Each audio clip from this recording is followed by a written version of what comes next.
B-Rad here, Buzz TV. Oh, are we lucky today? We're with Alan Carter, president of Squid Hat Records. How you doing today, Alan? Doing great. We were lucky.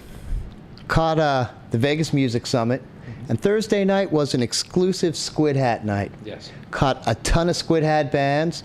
Had, I think the last 2 weeks we've had 4 of them on. In fact, we have 2 more that are coming. 3 more that are coming, actually. Amazing bands. So tell me a little bit about Squid Hat Records, how you founded it, and what its mission is. Well, Squid Hat was founded in January of 2012. Feels like a lot longer. Feels like we've been around for 5 or 6 years, but it literally just over a year. And the whole idea behind Squid Hat was, I've been coming to Las Vegas for years. I've been seeing bands. I was in bands for a long time that would tour here, and all the other bands we'd open for or play with at any of the clubs were always so cool. There was a great scene here. We've been all over, I've lived all over, and I'd never seen a scene so unified, so supportive of each other. So when I decided it was time to hang up the drumsticks and I didn't want to drag my drum kit in and out of a bar at 2 in the morning anymore, getting a little too old for that. I wanted to stay in the business because I never wanted to be that guy at the end of the bar going, yeah, I used to be in a band. I didn't want to be that guy. So, the idea started with actually the Dirty Panties, who you saw at the showcase. I was watching them play one night. I had seen them a bunch of times, but they had gotten some new members, new singer, new drummer, and they were just next level. So I watched them and I was blown away. I got up off the bar stool at the Double Down. I walked over and I said, I want to buy a shirt, I want to buy a CD, I want to buy anything you've got. And they just sort of looked at me and said, we don't have anything. So I went back to my bar stool and sat down and I said, that's a damn shame. And I realized, musicians a lot of the times don't have the resources or the know-how or the time to do that, and that's where Squid Hat was born, on a bar stool at the Double Down. Very cool. And you have, some artists under your wing, and as I said, they cover some different areas, so it's not just one style of music, but they all seem to have this thing. Besides that the bands are great, they're just real. You could sit and talk with them. They support each other. This is what blows me away. You go to a show where there's 5, 6 bands playing, some kind of a showcase, and they're all there. They stay to the last one. People, that's a rare thing, and it's not something you could see. They're not forced to do it. It's not, oh, management says we got to do this and support each other. They do it because they truly love each other. No, it's amazing, and I guess I'm spoiled. I only work bands that I like as people, and I put together this amazing roster of just incredible people. I mean, they're not just great artists, but they're really good, genuine people. And so at our showcase, it was nice. I watched our bands play, and a band would come off, the next band would go on, and that first band would be out there watching, and all the bands were there. I went to 2 or 3 other showcases that weekend, and that wasn't the case. Band would play, they'd leave, their fans would leave, next band would come up, and it just didn't have that same sort of family feeling. And I overuse the word with my guys. I tell them it's the Squid Hat family, but it really is. I do anything for any of them, and they do anything for each other. And I saw that, and you're right, because I was at those same locations, and that's exactly what you'd see. A band would play, they had, some would have a stronger fan base than others, but they'd leave the stage, and it's like the air got sucked out the room. The next one would come, and it was strange.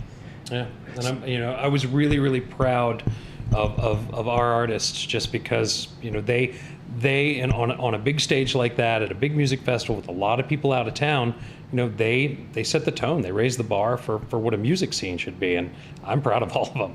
Now let me ask a question. Squid Hat Records, are you only dealing with Vegas bands? I've been contacted by a few people, believe it or not, that said, yeah, we're trying to get a hold of these guys, and what's going on? And I said, I think they're just Vegas, but I'm going to ask, and since I'm here, I'm asking. Well, it's a funny thing. I've been rabidly collecting music for 20 years. Every Tuesday I get whatever the new releases are, and I just love to have and hear new music. And I probably get 20 to 25 submissions a week. From bands all over the world. I got one from a band today from Italy, one yesterday from a band from Chile, and it's fascinating because I get to hear all this new music. But the 2 tenets of Squid Hat that we set down when I started this were, one, we were going to only do Las Vegas bands, because this is the scene I believe in. It's a scene that's treated me better than any hometown I've ever had. And I wanted to make it about here. I wanted the rest of the world to see what's going on here. And the second one was that we would be fair to our artists. We want to make sure that our artists are treated fairly, get a good opportunity, and if they'll work hard, we won't be the thing that's in their way. Record labels have a bad rap. So I think by focusing on Vegas, it gives us not only a wealth of talent. I mean, if I had $1 million, there's 10 more bands I'd sign right here in our backyard. So as much as I love some of these bands from other places and you hear the potential, would love to work with them, I've got everything I need right here in Vegas. Now let me ask one more question. Let's say you're putting a show together, and I don't know if you do that, if your bands are doing that. Let's just say we have a band from New York. They got a hold of us. Hey, we're coming to town. We're doing some stuff. We have a show booked, but we're going to be here 3 or 4 days. Do you ever put other artists in a lineup if you're doing something? Oh, absolutely. And there's a method to that as well. One, we like to support local, even if it's not local to here. I mean, I love local music, and anybody who's got the guts to write original music and play it in front of people is, that's an amazing thing. I mean, if it were easy, everybody would do it. So we have bands that'll come out of town or that know our bands, and we'll build shows around bands from out of town. We do it all the time. And the hope is that when our bands tour and when they go out of town, that they'll reciprocate, that we'll get the same thing on the other end. Well, see, you get it too. It's something I was talking to a few people about, and they're asking about Buzz TV. And I told them, I said, we try to hook up with other shows as well. We linked up with Peak from the Pit in the UK. We're going to share a video back and forth. If they need something, we'll grab it. And they go, aren't you worried about a fan base? And I said, I don't look at people as competition. This isn't about, I have to be better than you, or I'm trying to grab this. The whole purpose for us was giving back. And I could see you guys are the same way. You're there for your artists. We're here to help people get somewhere. So to me, it's not competition. If I could share this same video in 10 other places and have their market see it as well as ours, because I'll be the first one to say, if you have it, send it to us. If we don't air it, we'll link it, and we'll promo it, we'll push it. So it's a good thing. Well, and that's the beautiful thing about music is there is no threshold. You never get enough. If you like music, if you love music, you always want new and fresh. And even from the artists you love, you want to hear the next thing they're going to do. And you want to hear bands that are influenced by them or sound like them. So for us to share music and help people, I mean, there's no downside whatsoever. We're not competing for a limited attention span. If you love music, you'll want more and more and more. And there's a lot of bands that aren't on our label that we love locally, and so when we can get them on shows, we like to do it. I'll give you a great example. Tomorrow night at Double Down is Guilty by Association, who's one of ours. It's their tour kickoff, and we've got the Gashers on the bill and Surrounded by Thieves, and they're ours. But one of the other bands on there that I really like that's local is a band called the Seriouslys, and they're playing that show too. And it's because they're cool people, and we like them, and they do a great job. They're awesome musicians. So it's not just about creating a little walled garden of squid hat artists. We're about the scene. That's a great thing. We're going to be there tomorrow, so that could be some fun too. Now want to shift gears a little bit. Sure. I'm a local artist, or local to wherever I'm living, and I think I'm ready. I'm about trying to take that next step. What advice would you have? Is it basically try to find a label, get a deal? Would you push more of the indie scene, try to get a product yourself and work a fan base, and then go try to get a deal with a label? What advice would you have to the younger cats trying to just step up that are looking for this direction? Well, there's a couple of things, and I get the question a lot. How do we get signed? How do we get on Squid Hat? What do we need to do? And the best piece of advice I can give any musician is twofold. One, work on your show. Make sure your show is good. Be a performer. If anybody can just play, but be a performer. Give people something that they'll remember. And two, it is all about songwriting. You've got to have good songs. You've got to have original songs. There's a lot of great musicians, really talented players, but they haven't gotten to that point where they're able to write unique songs. And that's what we look for. And I will tell you this, from a label perspective, you can't shop a label. When it's time, when you're ready, the labels will come for you. They'll come looking, they'll come asking, they'll go to your shows, maybe 10, 20 times. But eventually you'll get that tap on the shoulder, you'll get that business card, and you'll get that meeting. I mean, it's the best you can do is just be the best at what you do, play live as often as you can. Use the tools. I mean, the internet, Facebook, Twitter, all these things that, God, if I would have had those when I was a professional musician in the late 80s, early 90s, who knows? I mean, we didn't have any of that. This is the best time ever to be a musician. Oh, I tell kids all the time, I say, Indy, if you're doing something and you're not there yet, go hit the social media. It's, college radio everywhere. They always have an hour slot that's going to fit whatever you're playing. And push it there and find your bass and make a buzz somewhere, and you'll know where to play. My big fear with a lot of people is just don't get in a van and drive. And right. Book shows going, hey, we could book a tour, because on a Thursday in a town, no one knows you. I'm not going to see a band generally I've never heard of or heard any music. But if I hear them on a local station or on, an internet thing, and then I know they're coming to town, it's a whole completely different game. No, it is. And because the world has gotten so small with the internet, you can do a lot of test marketing out to specific markets and see where you're popular. You can use services like Django, which is now called Radio Airplay, I believe, where you can put your songs out there. They'll give you a certain number of plays, and you get a report every time that someone hears your song and likes your song and responds to it. And so if you put it out there, 5,000 plays, and you see that you're getting a lot of likes in Phoenix, then get your ass in a van and go to Phoenix. Exactly. And that's the thing. I feel the same way. Back in the 80s, if I had some of these tools, it's a great way to blow yourself up. I mean, we found a band from Indonesia, and the first song we heard from them, I under 4 words, 2 words, candy and chewy. The only words I understood, but the music just had me hooked.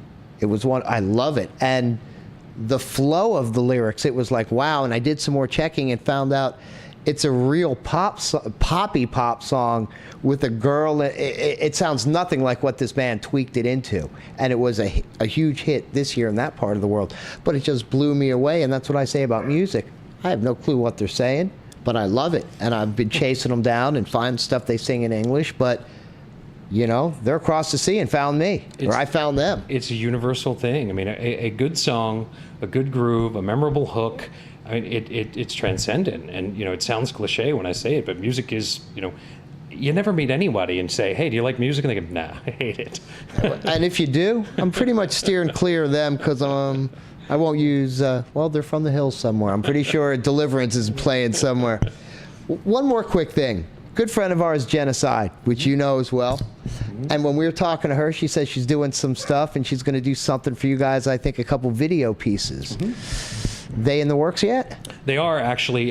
Genocide was unique in that, I've known Genocide for a while, and I've always seen her, and I always knew that, if you could find a way to take that energy and her creativity and her drive and bottle it, that you'd have a massive success, because I've never seen a harder working, more dedicated, just more intense person at what she does. So we started talking last year about doing, because she's not a musician per se, she's not in a band, she's a performance artist, and what we could do. And she put together this DVD where she got all of her friends who are experts in different fields of performing, makeup, lighting, performance itself. And she made this instructional, if you will, DVD called How to Make Your Show Awesome.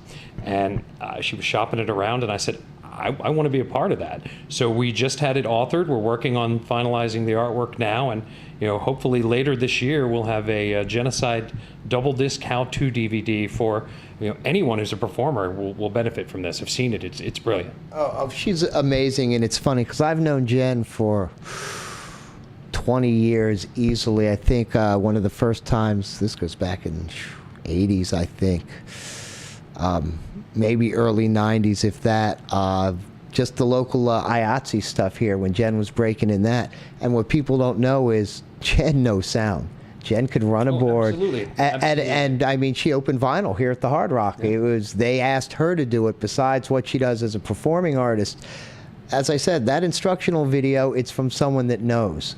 And she knows everyone. I mean, I definitely been out on the bounce with her. I think people are really gonna like this a lot, and it's unique, and it's again, it shows the breadth of the label too. We're not just about bands or a certain type of band. We're about artists or anybody who's passionate about what they do, and wants to get their product out to the world.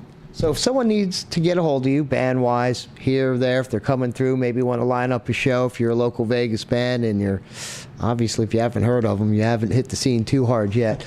But if they do need to get a hold of you, what's the best place to find you? Squidhat.com, just like it sounds. Everything is there. You can get a hold of me. My cell phone number's on the website. You can call me anytime, 24/7. I love to talk to people who are passionate about what they do. The other important thing that we're doing on the website is right at the top, there's a link. You can download a free 20-song sampler, 2 tracks from every one of our bands. It's free. Share it, spread it around. We just want people to, not just hear our music, but really get a feel for the Vegas scene, because people outside of Vegas look at Vegas and say, "Oh, there's no music scene there." They think of us as Blue Man Group and Celine Dion. And when you get underneath, when you take the time, there's a real vibrant, talented, amazing scene here. Best I've ever seen. You know what it is? Most people don't leave the Strip. So when a tourist comes in, they don't know because they're on one street and they really need to grab someone from here and say, "Hey, where's the real places to go?" Yeah, if you've never been to the Double Down, if you've never been to the Triple B, if you've never been to the Cheyenne, or you're missing out. I mean, you're really missing out on something amazing that exists here that makes Vegas special. Everything else is sort of Disney and plastic. We have a pyramid and an Eiffel Tower, but we've also got the Gashers and the Dirty Panties and all of these amazing bands. It's just step off the path a little bit. That's where the magic happens anyway. I was going to ask where to find your artists, but after that, I'm just blown away that you're giving 20-song samplers away. Most people, if you're lucky, will get a song, but you're giving 2 from every artist, and needless to say, that's 10 artists. That's a lot of music. Well, it is, and we've given away probably 2,000 physical samplers. The downloads are in the, we've almost got to 10,000 downloads, and it makes me happy. I mean, we're distributed nationally and internationally. So every time we release a CD, it goes out to the world. It's available in stores. It's available at Walmart and Best Buy and Sears. And we were talking to someone. I was blown away that it was at the Sears, and I think it was the Gashers we were talking about. Get a chainsaw, pick up our new CD. It was a proud day for us when we saw that they had picked up the Gasher CD at Sears. It was like, all right. Well, what was it? Music to Kill By? I think that was a joke we were saying. Get a chainsaw, the Gashers, you're good to go. Halloween's coming. And we did just sign a few weeks ago an international distribution deal with Planetworks. Oh, yeah. So now we'll be in 42 countries, and we're going to take this thing to the rest of the world. So we're pretty excited. Squid Hat's coming to get you, and there's lots of tentacles. So you're going to get sucked in somewhere because there's lots of bands. There's right above us. You see CDs from all of them. You're going to like something from someone. Fortunately, I love a lot of stuff from everybody. I'm going to be at the Double Down show tomorrow. I'm going to catch some stuff from some friends, maybe something new I haven't seen. I do love this label, and I do love this gentleman because he gets it. There's a lot of people that are in it for the quick buck. They think there's a pot of gold at the end of the rainbow. This company thinks about and cares about their artists. There's not a lot of them out there. So if you're coming through town, get a hold of them. You might get lucky and be able to put on a bill, or at least come to one of their shows and see what the Vegas scene's about. And remember, if not, we're going to find you, because our bands are going everywhere. His bands are definitely going everywhere. Alan, I appreciate everything. Thank you so much. Appreciate you taking the time. Buzz TV, Squid Hat Records, we're out of here because we got some fun stuff to do. See ya. Be right here, Buzz TV. Looky, looky. We're here with the Roxy Gun Project. Hello, hello. How are you guys doing today? Excellent. Wonderful. Well, normally we go around and do the old introduce yourself and what do you do thing, but I think it's going to be pretty obvious with you here. My name is Chris Reject. I play bass. No, I'm kidding. Someone else did that to me, and then when I'm editing the video, I was like, "Oh, you motherfuckers!" And I sent him a text. I was going, "That was pretty good. You got me," because I went with it. Yeah. And like a week later, it was like, "Oh, wait, that's the singer. You're not the bass player." It makes sense if it's all guys. When it's the girl, it's like obvious. Yeah, I'm not. But I'm Roxy Gunn. I play guitar and I sing lead vocal. I'm Chris Reject. I'm the bassist, and that's it. I'm John Mills. I'm the lead guitar player. Ryan J. drums. So we caught you guys a couple weeks ago on the Vegas Music Summit. Loved the set. Really did. Didn't like all the red light that night, but hey, sometimes you get that. Start off, how long's the band been together as this specific unit? This specific unit has been together. We just celebrated 2 years in April, so coming up on 2.5 years already. Wow, 2.5 years already. Yeah. Wow. And you've made a name for yourself in this town because you're quite well known and have a very nice little following behind you, we see. Absolutely, yeah. We've been, we just kind of went out there and hit it hard, and it paid off, so that's always good. And the band's got a lot of energy, unlike what we see with other players. You don't just stand there. Besides being a tight unit, you know what you're doing. And what I mean is between songs, you're there. You know what I mean? So many other bands socialize, don't know what they're doing, have to go, what are we doing next? You guys look like you're really ready to take that step and be the support act for someone and get on the road and start doing that sort of thing. We loved what we saw. Thank you very much. Absolutely. Yeah, we try to just, get out there and just do what we do. I mean, it's kind of natural at this point, I think, for all of us. And musically, how many CDs does the band have out at this point in time? Right now we have one. We just, was this year, right? Earlier this year? January. Yeah, January of this year we released our first album. So we're pushing that as much as possible right now. Now, when you got that, together, writing-wise, is this something everyone's involved in? Is there something like maybe, let's say, one day your drummer's coming in and he's like, I have just this beat that just kicks ass? Is it something more that you're doing and, bringing to the band? Or is it a full, everyone has a piece of the pie type thing? I think it kind of depends on what we're doing. Sometimes I'll write a song on acoustic guitar, and it'll just be rhythm guitar and vocals. And I'll bring it to them and I'll say, hey, I've got this idea, I've got this song, and then they put their own spin on it. I don't tell them what to do. They just go, here's what I have, go with it, do something with it. Yeah, and we've also done the exact opposite where we're sitting in a rehearsal and I'll start playing something on the bass, John will throw something behind it, Ryan will start drumming, and then she'll come up with something, and then we go from there. An hour later, we have a song. Yeah, or John has something, he's like, hey, I got a riff, and can we work with it? And we, yes, no, and we'll always trying to find a way to make everything work, everyone's idea work into the song. No, that's a good thing. It really is where everyone has input versus someone ever feeling like, I'm just a hired gun here, and that's never fun. Endorsements, anyone endorsed? Yeah. The three of us. Yeah, the three of us are. We're with Epiphone and Kramer Guitars. right now. And Ampeg. And Ampeg. Yeah. Now, how'd you land that one? Because that's not a company that generally just throws stuff to people. It's tough to get them, let alone to look at you, versus giving you stuff. So we know, just saying that right there, this is someone you got to look at, and this is a talented group here. Yeah, the Ampeg gig was just pure coincidence and pure luck. Roxy and I, we went to the 2011. NAMM show. Yeah, we went to the NAMM show in 2011, and we had. No, it was 2012. 12, I was gonna say it was last year. 2012, and we had just got done filming a movie with the band, and in the movie I was using an Ampeg full stack.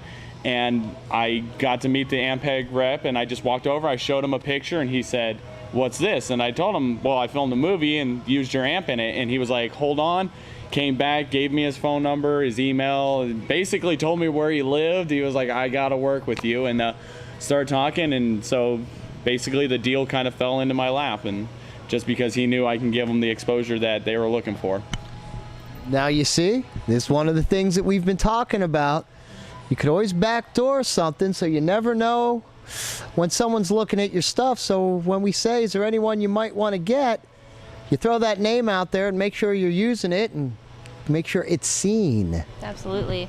Yeah, I mean, that's the biggest thing with Epiphone, Kramer, and Ampeg. Basically all they ask of us is just, hey, give us good pictures of you guys playing our stuff, tell everybody, that you're playing our stuff, always play our stuff, and that's easy. That's easy for us. Tell the story. Tell the Epiphone story. The Kramer story is actually, the Kramer story, yes. It was actually an accident, the whole thing that happened. We were doing a show at the Gibson studio at Fox 5.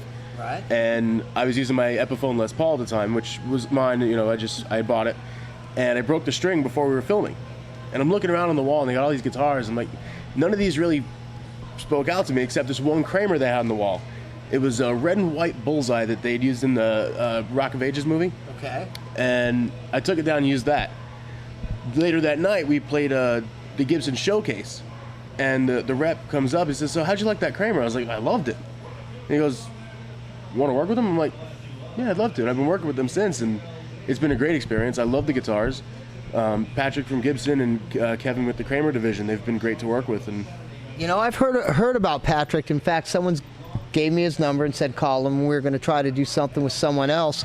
And in fact, they played the showroom, and one of the guitar players there now has a couple new Gibsons that they're using on tour due to Patrick. So great job. And yeah, they hooked them up. It's here. They are really great people from what I hear. You know, over at Fox 5 and the Gibson Showcase there, they get it and they take care of people. Now, mind you, they're just not giving the store away to anybody, believe me, or else I'd have a room full of stuff. So would we. Yeah, so would we. Yeah. You know, but they get it with players that are worth doing it. There's Gibson and Epiphone and Kramer. They're still utilizing the old school belief from back in the day when you know, from the 80s, when they would believe in an artist and help an artist develop and give them the tools to be able to develop because they believed in them. And all these guys are musicians themselves, so they really see the potential, you know, in different people here in town. And it's a great feeling because, you know, the whole endorsement thing has been kind of blown out of proportion. And it's actually become a bunch of crap, honestly, with most of the companies. But Gibson and Epi and Kramer have just they've kept it real, you know, from the old days, how it used to be. So Exactly. It's really cool to see that. You know, they're one of the very few that do that. Well, and Ampeg, obviously, you know, kind of old school guys, and you know, they've been around a while, and they get it. They get the relationship and how it works. Oh, they do. We were at the same NAMM show and probably talking to a lot of the same people. And we saw everybody's new toys and this and that, but for some reason Gibson had the best room when it came to guitars. Oh, always. But I will be honest and say, GJ2 is pulling is like right there. I don't know if you know, that's Grover Jackson's new line. We were talking about that, and I love Grover stuff, and these are like the old 80s Jacksons. So, you know, if you ever get a chance, I don't know if they're doing basses, but it wouldn't surprise me if they are. Hint, hint, hopefully. But those things are fun to play. But again, if you're hooked up with Gibson and Epiphone, no need to go anywhere else because, again, those are great companies. Absolutely. So anything new in the works? We have a new CD in the horizon? We writing songs, or we just pushing this one hard? Yeah, I mean, we're still pushing this one as much as possible. We are in the writing process. Hopefully we'll be recording soon, if not a full album, hopefully some sort of EP just with our new stuff on it. And then we got picked up locally here in Las Vegas. We got picked up to do we're part of the Las Vegas Wranglers hockey team. We're the house band for the Las Vegas Wranglers. Season 2, yeah, second season in a row. They asked us to come back. Oh, so then if I were to throw a name of, I don't know, Erica Van Lee out, you guys might know of her. Hey, have you ever heard of her? Sounds familiar. I can't see the face. I can't see the face. You know what? I'm pretty sure I was on a flight from Istanbul? No, I think it was Louisiana. I was on a flight from Louisiana, and she was on that flight. I think that's how I know her. But it could have been one coming back or going to Istanbul too. Yeah, right. We have a very long history with her, going back to the Amazing Jonathan days. Oh yeah. So, you know, we love Erica, and I know that she's definitely part of that Wranglers family with what's going on. So in fact, after this interview, I'm going to be shooting her a little text and letting her know how this went and say, believe it or not, around midnight this thing's going to air, because actually I have this whole this week's segment is ready to go. Oh, excellent. Except for this piece. Except for this piece. This piece is ready to get in, and then I'm hitting render. All right. So Well, I thought this was an illusion. This is live right now. Yeah, right now. it really is. And it's 3D, so we'll throw something at you in a minute so you can see that come at you too. Yeah, we're that lame. Okay. And so let's see. Where can we find stuff? If I want to get something from the Roxy Gun Project, I want to, you know, not just hear it, I'm ready to start hitting singles or buy the CD. Where do I go? What link am I putting down here? RoxyGunProject.com. That's it. Simple That's as it? that. Everything you need is right there. A link Everything. to iTunes, Facebook, Twitter, You can get the album. You can order it directly from us or iTunes Buy a if you fine want the singles. t-shirt like this. Oh yeah, you can Yep. get a T-shirt on the Buy a t-shirt, website. yeah, whatever you want. Get my home address and come say hi. I'll make a coffee. Yeah. You know, someone gave out, I think, a personal phone number in one of the last interviews, and it was like, hey, if you want to do it, we'll do it. And fortunately, I haven't got a text going, it's blown up badly. Right. But I would, Bad. but I wouldn't give out. Well, this is Vegas, so if you see an address down here, I might not necessarily go to it because I don't know where you're going to end up. This is John Mills. His phone number is. Yeah. There you go. So let me ask one final thing: is there anything that I left out? Anything that you feel they need to know that we haven't covered? Come see us. Come to a show. Buy the album. Write to us on our Facebooks. We all have personal Facebooks. We all write like to back. chat. Yeah, we love to talk to people. Anybody who wants to listen to our music, wants to know more about us. Just ask. Just ask. That's it. We're real personable. We love the fans. Anybody who comes to see us, we consider friends. So, you know, And since this airs tonight, you have any shows coming up in the next week or two? this weekend we have two. We're playing the 30th and 31st at JC Wooligan's inside the Rampart. So if you're on that side of town, and if you're not on that side of town, it's only a few-minute jog. We've been to the Rampart. I think we covered. I think one of the jazz festivals out there. We talked to the Rippingtons. Oh, yeah. That day, which was amazing because that was when I found out. Wait. Zach Wilde did a track on your new album, which I really didn't know. But as soon as you hear it, it's like, oh yeah, that's Zach's tone. So remember, this weekend, Rampart, the Roxy Gun Project. There's a link right down here to the website. Get their music, check them out. You're not going to be disappointed. But then again, right after this, you're going to see them live, and you'll know what we're talking about. Guys, this was more than a pleasure. I really appreciate the time. Definitely. Thank you very much. No, thank you. Buzz TV, the Roxy Gun Project. We're out of here, guys. See ya. Thank you. We are the Roxy Good Project. How you guys doing tonight?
closing song.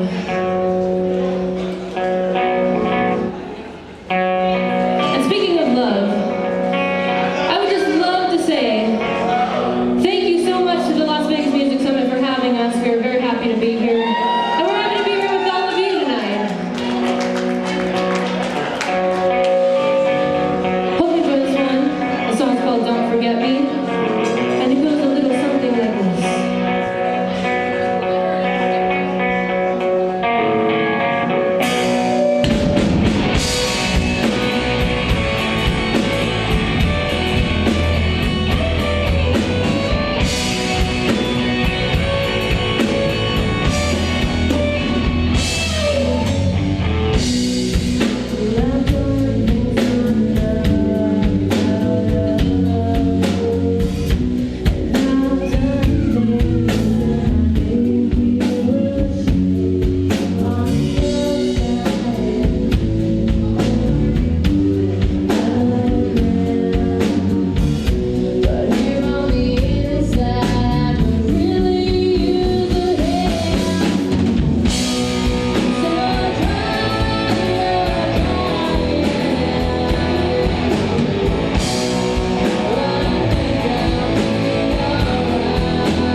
beauty or your gentle ways. It's 'cause I know if I don't play my cards right, you'll be gone just as fast as you came.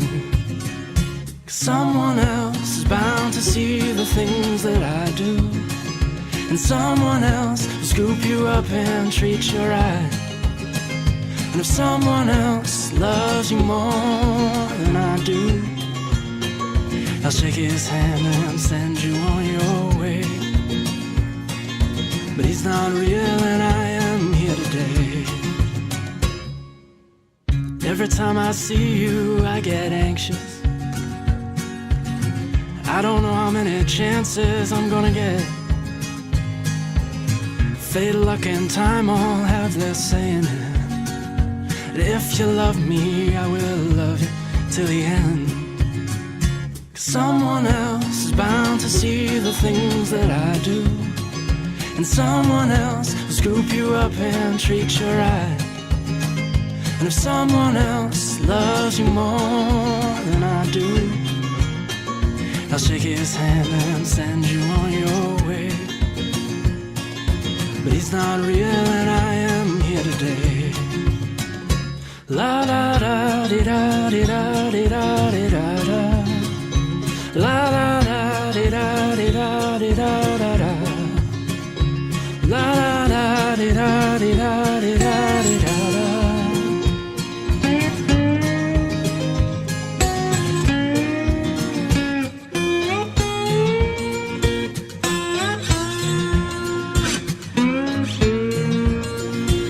Someone else is bound to see the things that I do, and someone else will scoop you up and treat you right. And if someone else loves you more than I do, I'll shake his hand and send you on your way. But he's not real and I am here today.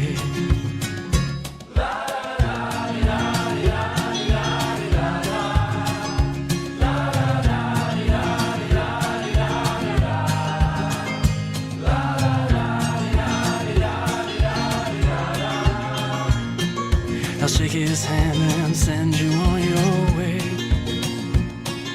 But he's not real and I am here today.